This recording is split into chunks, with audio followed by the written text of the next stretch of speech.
இந்திய மக்கள் அனைவருக்கும் என்னுடைய இரவு நேர வணக்கம். நான் தான் சோழவரம் ஜார்ஜ் யூடியூபில் பேசுகிறேன்.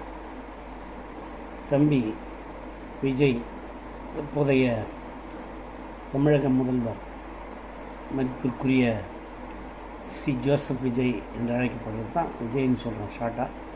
எல்லாரும் தெரியும், சினிமாவில் புகழ்பெற்றவர். 250 கோடியை விட்டுட்டு மக்களுக்காக சேவை செய்யறதுக்கு வந்து கஷ்டப்பட்டு வந்து ஒரு 4-5 தடவை வந்து பதவியேற்புக்கு முன்னாடி தடங்கள் ஏற்பட்டு கடைசியாக பிடிச்சி வந்து பதவியேற்றுட்டார். அது வேறு விஷயம். அனிதா ராதாகிருஷ்ணன்றவங்க மாண்புமிகு அவங்க திமுகவில் தான் இருக்காங்க. அது எல்லாருக்கும் தெரிஞ்ச விஷயம்தான். அவங்க சொல்லும்போது குழந்தைங்களுடைய ஆதரவு பெற்று ஆட்சி அமைச்சிட்டாரு அப்படின்னு சொல்கிறாங்க.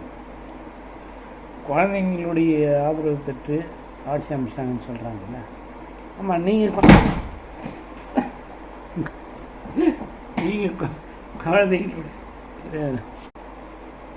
குழந்தைங்களுடைய ஆதரவு பெற்று நீங்கள் ஆட்சி அமைச்சிருக்க வேண்டியது தானே.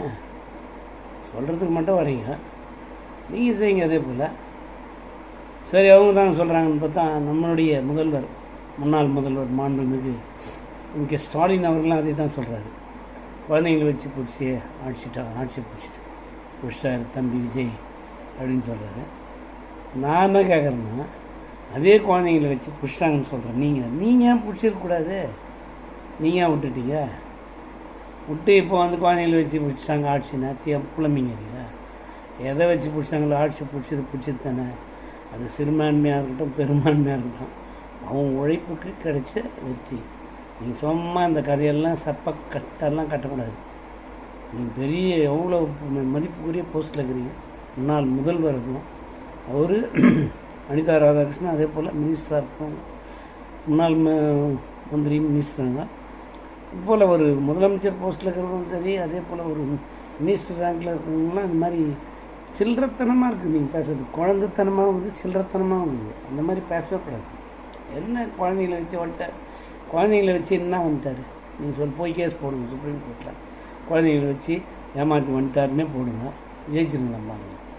அம்மா அத்தையே சொல்லக்கூடாது. தோத்தாச்சு, உங்கள் மேலே அதிருப்தியில் இருந்தாங்க ஜனங்கள்லாம்.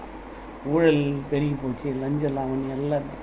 அதே போல் எங்கே பார்த்தாலும் பாலியல் தொந்தரவு எல்லாம், வெட்டு குத்து கொலை எல்லாமே அதிகமாகிடுச்சுன்றதுனால அதிருப்தியில் இருந்தாங்க மக்கள். அந்த அதிருப்தியை வெளிப்படுத்தினுடைய ஆட்சி தான் தமிழக வெற்றி கழகத்துக்கு கொடுத்துருக்காங்க. அதனுடைய முதல்வராக தான் தம்பி சி ஜோசப் விஜய் உட்காந்துருக்கார். வாழ்த்துக்கள்லாம் சொல்கிறேன். அதேமாதிரி திமுக இருக்கிறவங்க இந்த மாதிரி சொல்லாதீங்க தயவுசெய்து. உங்களுடைய இயலாமையை